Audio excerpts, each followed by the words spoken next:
улице Центрально-Мариупольской Казани. По словам местных жителей, последний раз мусор отсюда вывозили в начале марта. Мы видим, что все 10 контейнеров переполнены мусором, отходы разбросаны прямо на проезжую часть. А сколько всего мусора скрывается за грудой снега, пока неизвестно.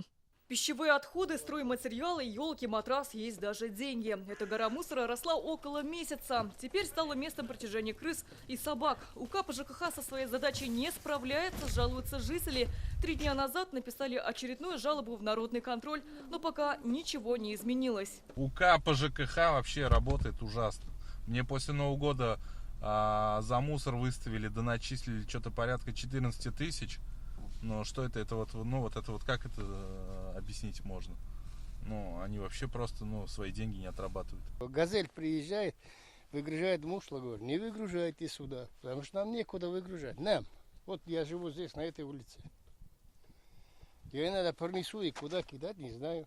Переполнены баки и в пункте раздельного мусора на Побежимова. Такая же картина на улице Сары Садыковой. Проблему мусорного коллапса сегодня озвучили на деловом понедельнике. Скоро снег растает, дачники понесут в контейнеры мусор с участков. А Казань до сих пор не может справиться с зимним мусором, заявил руководитель исполкома Рустем Гафаров. Он поручил взять ситуацию на особый контроль. С учетом двухмесячного, который у нас впереди, мусор сейчас еще прибавится. Всегда у нас был всплеск, проблемы были апрель, май. Поэтому здесь вопрос очень серьезный. Жители справедливо ждут от нас обеспечения порядка.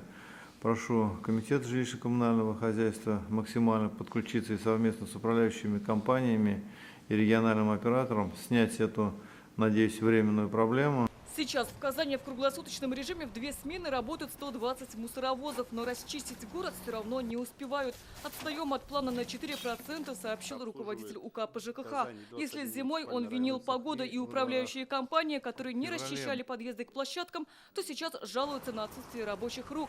За 2 месяца уволилась треть сотрудников, это 70 человек. Остальные с января по март открыли 234 больничных. Были вынуждены снимать машины с маршрутов по сбору раздельных и крупногабаритных отходов, чтобы сохранить линейный вывоз по жилому и социальному сектору.